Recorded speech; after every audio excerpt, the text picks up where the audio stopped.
So first, before we start our presentation, we did want to quickly overview our organization for those of you guys who might not be a part of our organization officially.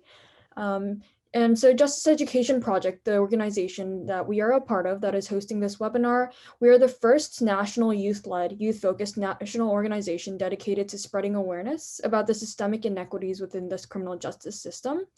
And we currently do this through the creation of digestible social media posts and articles, as well as interviewing those who have been directly impacted, hosting events such as this webinar, and also creating chapters in various schools.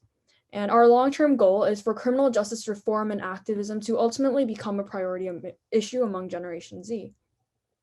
And so we've decided to begin a webinar Wednesdays, and this is going to be done every single month. And so for this month of January, we have this first presentation regarding restorative courts. And then we're also going to have various guest speakers, such as NJJN, which is another juvenile justice network organization, and other various webinars. So please stay tuned for those. And so we'll get started. First of all, thank you so much for being here.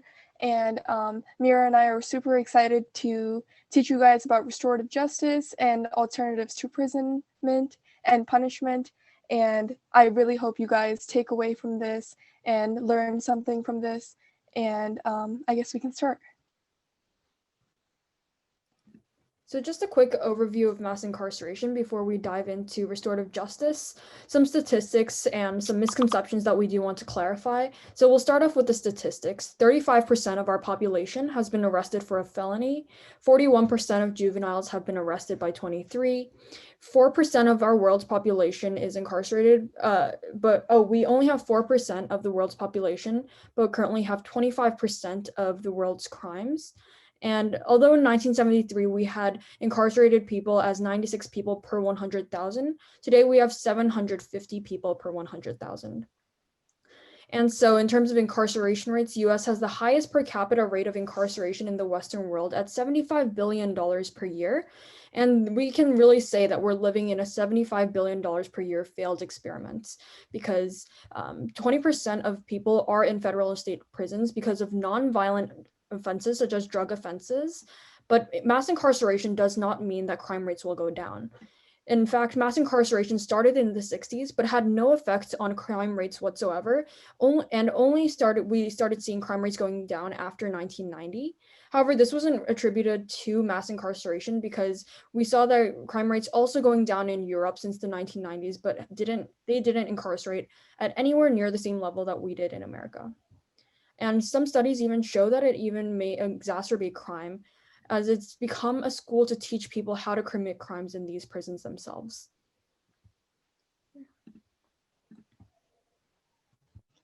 Now, before we discuss restorative courts, we have to understand the theory behind restorative courts, which is called restorative justice, and it's defined by the Center of Justice and Reconciliation as a theory of justice that emphasizes repairing the harm caused by criminal behavior, or in other words, restorative justice really helps an individual own up to what they did and give back to those hurt or affected.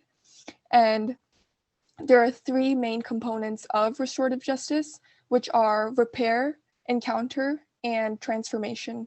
And in restorative courts, it's important to acknowledge that crime causes harm and justice requires repairing that harm, which means that parties have to encounter each other and decide together the best way to repair this harm.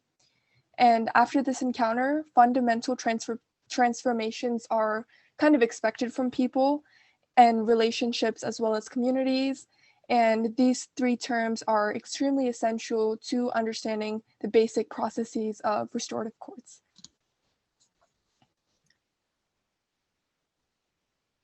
Before we really go into discuss the details of restorative courts, let's first discuss the foundation for restorative courts and why they are needed. Restorative courts are based on these three principles. First, that crime causes harm and justice should focus on repairing that harm. This is especially important because our current criminal justice system focuses on punishment rather than repairment. Second, the people and parties most affected should be able to participate in the resolution of a crime. This is one of the most important principles for restorative justice. Restorative courts really focus on repairing the harm caused between the victim and the offender. And third, the responsibility of the government should be to maintain order and of the community to build peace. Restorative justice really emphasizes giving back to the community in the process of addressing issues between the victim and the offender. Now, this diagram over here demonstrates the parties involved, usually when a crime is committed. And although you can see that the offender, victim, and community circles are separate, it's clear to see that they overlap and intertwine.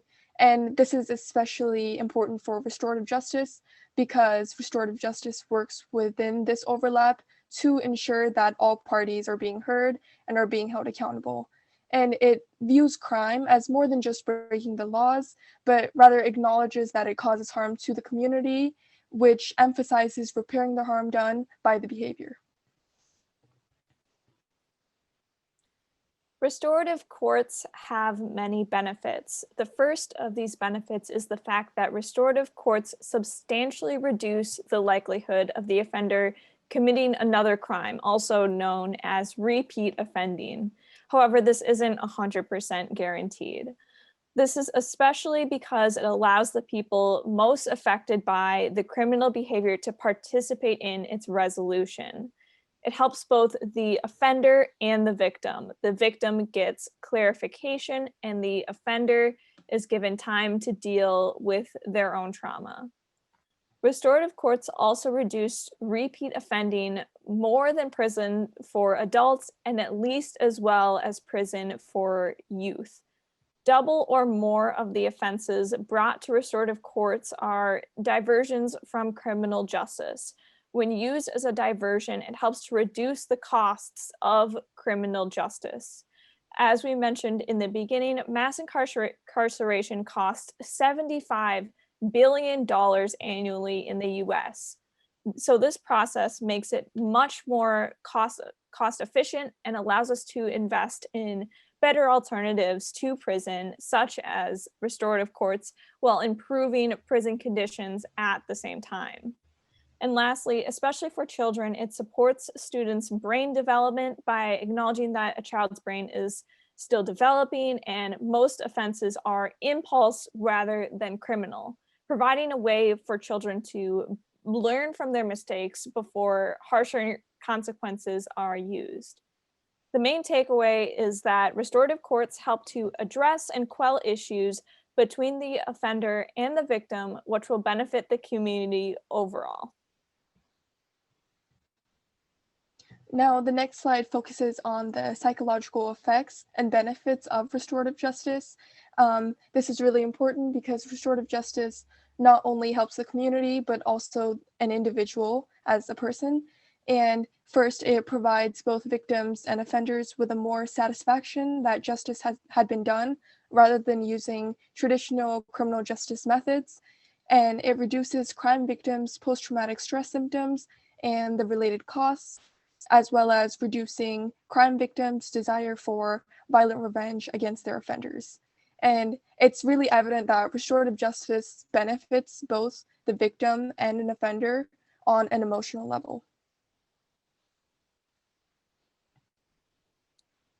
Here are a few examples of partly restorative courts. The first is victim reparation, which focuses on victim services and crime compensation. Victim services and crime compensation focus on the victim and how the victim can recover from such a traumatic experience. The second column focuses on getting the family or the communities involved. Examples include offender family services and family-centered social work. This helps the offender's family work with their family and community, and it helps to support the offender's family. The third column focuses on offender responsibility. This is done through the means of related community service, reparative boards, and victim sensitivity training. The goal of this is to help the offender take accountability for their actions, but to do so in a way that helps the community as a whole.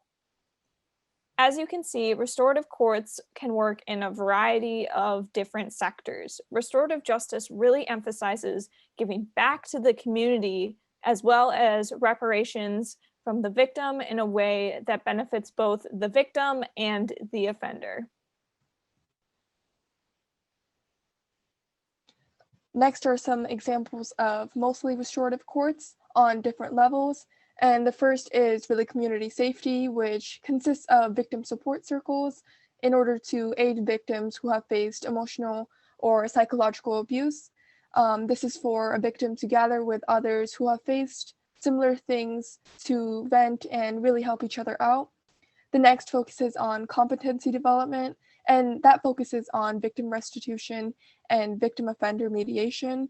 Victim offender mediation is basically a process that provides interested victims for an opportunity to meet their offender in a safe and monitored setting and really engage in discussions. The next is accountability, and this includes victimless conferences. This is pretty self-explanatory, but this is mainly for an offender to take accountability for their actions and how they can prevent this crime from occurring again in the future.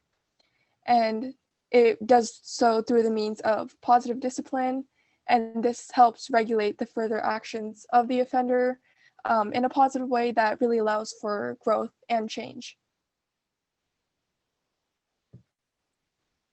And finally, here are a few examples of fully restorative courts. The first is peace circles. Peace circles provide an opportunity for community members to come together to address harmful behaviors such as crimes. The next is very similar, community conferencing, but it usually involves fewer members than peace circles do. And finally, there is also family group conferencing. Family group conferencing involves the community of people most affected by the crime, which is the victim, the offender, and the friends, families, and key supporters of both in deciding the resolution of a crime or delinquent incident. What all of these courts have in common is the fact that they get the offender and the victim involved, as well as the whole community, whether that be their families or the organizations that they are a part of. Yeah, so we hope you guys enjoyed that part of learning more about restorative justice and restorative courts. Before I go into a little more about our organization in the end, in the chat, if you guys want to talk about what your thoughts are on restorative justice now. I know currently with our criminal justice system, it's a very new idea.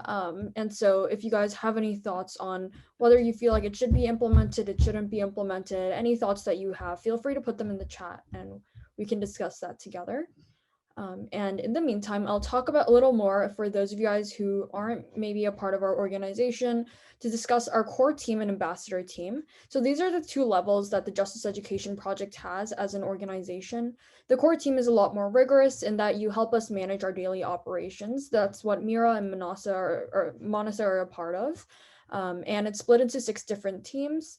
And then an ambassador is more about sharing information about our organization. It's a lower commitment position, but it's still equally as important because it really is the foundation of our organization, reposting on their own social media platforms and continuing to educate themselves, while also what we do encourage is building chapters at their own schools. And yeah, if you want to contact us, this is our email address, Instagram, TikTok, and Facebook and LinkedIn. And our application is in the card in our Instagram bio. And all this research also stemmed from our research doc that our research team and the core team created. So if you guys do want to refer to this doc, it will be on our website shortly. And we will also email this afterwards through our Eventbrite, but we do encourage you to stay on the lookout in our website. And Yeah, before you guys talk more in the chat and let us know if you have any questions, I will also be sending out an evaluation form in the chat just so we know, as this is our first webinar Wednesday, how we can improve our webinars more in the future as well. So it looks like Claudia asked a question. What sort of crimes would be best solved by restorative courts? Manasa, do you want to take that one? Yeah, so restorative courts are best for problems that kind of stem from systemic issues, so such as poverty, crime rates. Like, for example, if restorative courts would be best used for an example of theft, and giving back to the community would include fixing some of the systemic issues that preside in the community, and that really focuses on that. So I hope that answered your question. And if you need any more clarification, please ask.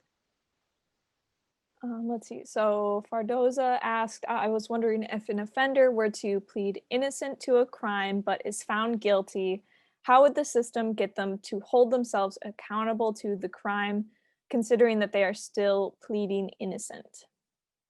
So as I said before, it really focuses on holding the offender accountable. But I guess to answer your question, restorative justice does this in a peaceful way to help the offender come forward about what they committed, but it also focuses on helping them give back to the victim and give back to the community as a whole. So I guess to answer your question, it creates a more safer environment for them to address their mistakes and improve as an individual.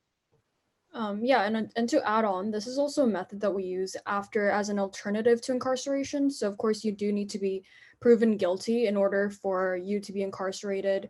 Outside of the fact that some are held for bail, of course, but you do need to be held guilty. So that process would occur during the trial process rather than it wouldn't really be an issue for restorative courts itself.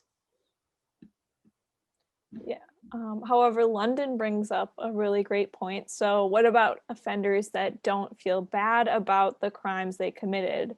That could possibly cause more harm to both the victim and the family members to see the offender not have any remorse for the crimes they committed. So that definitely brings up a really good point, and that's also one of the concerns regarding restorative justice.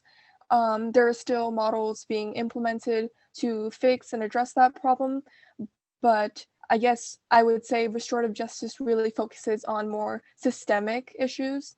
So feeling remorse would probably be something that we have to look to implement in models.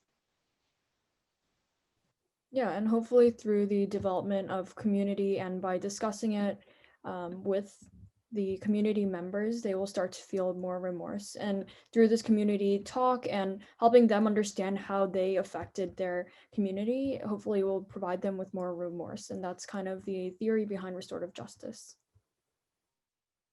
all right, great. We got another question from Sonia. When it comes to restorative justice, it sounds like a progressive idea, although I can see it challenging, how it could be challenging to implement into our current system due to the fact that there's a lot of individuals with a very biased mindset where their interpretation of a punishment for a crime should be much more harsh.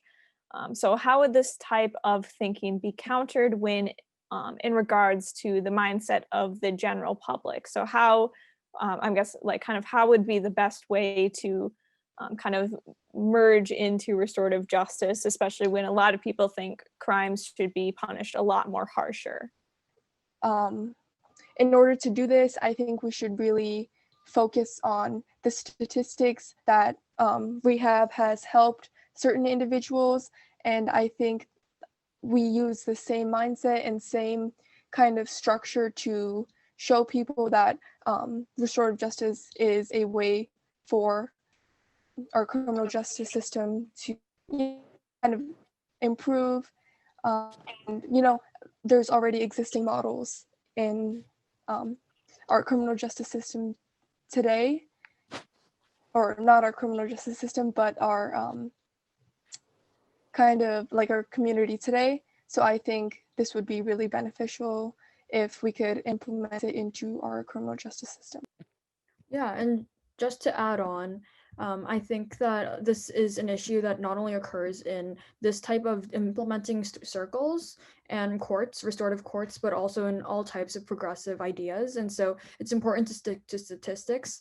And for people who are more biased, some of them like to discuss the economy more. So when you talk about the cost effectiveness of implementing restorative courts, as well as the benefits of implementing restorative courts, I think it's really easy to hopefully convince various people that it is going to be the better alternative in the long run. Considering that we're investing billions of dollars into a system that, as I mentioned before, it really fails us and doesn't really properly introduce the idea of justice. Yeah.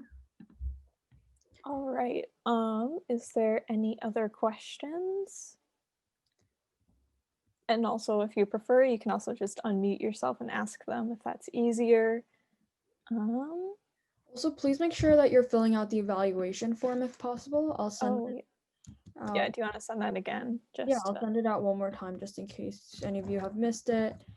It's really important that we want to get that feedback so that we can improve our webinars in the future and make them as effective as possible for all of you.